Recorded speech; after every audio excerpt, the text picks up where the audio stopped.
మహబూబాబాద్ జిల్లాలో అతిపెద్ద జలవనరైన బయ్యారం పెద్ద చెరువును నిర్లక్ష్యం నీడ వెంటాడుతోంది. కాకతీయుల కాలం నాటి ఈ చెరువు అభివృద్ధి విషయంలో 7 దశాబ్దాలుగా విధి వెక్కిరిస్తోంది. 2006లో గండిపడిన పెద్ద చెరువుకు అప్పటి కాంగ్రెస్ ప్రభుత్వం చెరువు అభివృద్ధి మరమ్మతులకు 11 కోట్ల రూపాయలు మంజూరు చేసినా పనులు పూర్తి కాలేదు. మండలంలోని 11 గ్రామాల్లోని సుమారు 24,000 జనాభాకు జీవనాధారమైన పెద్ద చెరువుకు నిరాదరణ మిగులుతోంది. చెరువు కాల్వలు మరమ్మతులు లేక సాగునీరు అందని పరిస్థితి నెలకొంది.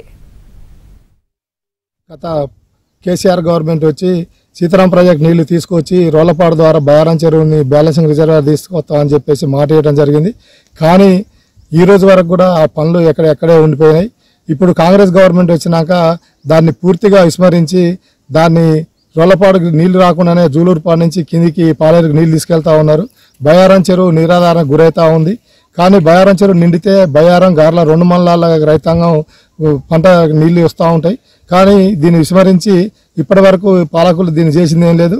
ఇప్పటికైనా బయారం చెరువును పట్టించుకొని దాన్ని బ్యాలెన్సింగ్ రిజర్వాయర్ చేయాలి, అలుగులు ఎత్తు పెంచాలి, కిందన్న సిల్టును తీసి దాన్ని 22 అడుగులకు తీసేసి దాన్ని బ్యాలెన్సింగ్ రిజర్వాయర్ చేస్తే 2 మండలాలకు కూడా ఉపయోగకరంగా ఉంటుందని చెప్పేసి కోరుతా ఉన్నాం.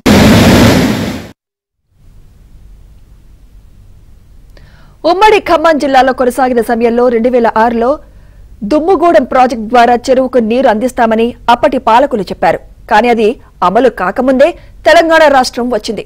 తర్వాత సీతారామ ప్రాజెక్టు నీటిని అందించేందుకు ప్రభుత్వం ఖరారు చేసిన డిజైన్ అకస్మాత్తుగా మారిపోయి మరో మార్గంలో నేరుగా పాలేరు రిజర్వాయర్కు మళ్లించారు. 2014లో అప్పటి సీఎం కేసీఆర్ టేకులపల్లి మండలంలో రోళ్లపాడు ప్రాజెక్టు శంకుస్థాపన చేసి ఈ ప్రాజెక్టు ద్వారా బయ్యారం పెద్ద చెరువుకు నీరందించి రిజర్వాయర్గా చేస్తారని భావించినా అది సాధ్యం కాలేదు.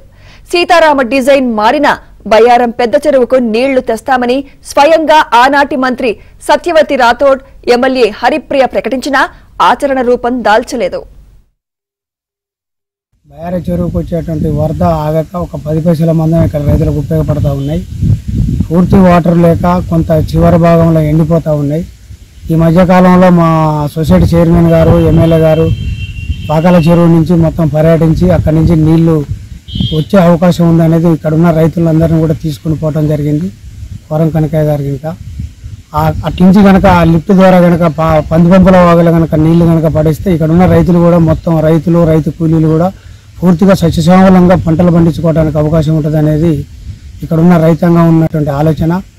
దాంట్లో భాగంగా ప్రభుత్వం కూడా దీని మీద ఇంట్రెస్ట్ పెట్టి ఇక్కడ ఉన్న రైతులకి ఖచ్చితంగా నీటి వనరు ఏర్పాటు చేయాలనేది ఇక్కడ ఉన్న రైతాంగం మొత్తం కోరుతా ఉన్నారు. దాంట్లో భాగంగా చెరువు మీద ఇంట్రెస్ట్ పెట్టాలనేది మా ఇక్కడ ఉన్న రైతుల ఆలోచన కూడా. ప్రస్తుతం దేవాదుల ప్రాజెక్టు నీటిని పాకాల నుంచి బయ్యారం పెద్ద చెరువుకు తరలించే అంశం తెరపైకి వచ్చింది. స్థానిక ఎమ్మెల్యే కోరం కనకయ్య, కాంగ్రెస్ నేతలు నీటిపారుదల శాఖ అధికారులతో సాధ్యాలను పరిశీలించారు. ప్రస్తుతం మండలంలో పర్యటించిన మంత్రి సీతక్క సైతం పాకాల నుంచి నీటిని పెద్ద చెరువుకు తెచ్చి అభివృద్ధి చేస్తామని ప్రకటించారు. దీంతో రైతుల్లో మళ్లీ ఆశలు చిగురిస్తున్నాయి.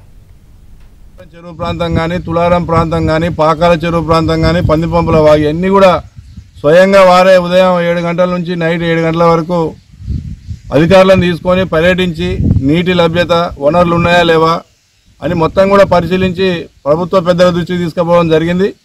అందులో భాగంగానే మొన్న 20వ తారీఖు రోజు గౌరవ మంత్రి సీతక్క గారి ప్రాంతం పర్యటించినప్పుడు కూడా విషయాన్ని వారికి తెలియపరిచి మరి వారి ద్వారా కూడా వారి ప్రాంతం గంగారం, కొత్తగూడ వారి ప్రాంతం కూడా ఉంది కాబట్టి వారితో పాటు గార్ల, బయ్యారం, మహబాద్ ప్రాంతాలకు నీళ్లు తీసుకొచ్చే విధంగా మరి ఎమ్మెల్యే గారు కృషి చేస్తూ ఉన్నారని చెప్పి తెలియపరచుకుంటా ఉన్నాం. బయ్యారం పెద్ద చెరువుపై 11 గ్రామాలు ప్రత్యక్షంగా ఆధారపడి ఉన్నాయి. చెరువు ఆయకట్టు విస్తీర్ణం 12,000 ఎకరాలు కాగా 950 ఎకరాల్లో చెరువు విస్తరించి ఉంది. చేపల పెంపకంతో వందలాది కుటుంబాలు ఆధారపడి ఉన్నాయి. ప్రభుత్వ పెద్దలు బయ్యారం పెద్ద చెరువు అభివృద్ధిపై దృష్టి సారించాలని ఆయకట్టు రైతులు, స్థానికులు కోరుతున్నారు.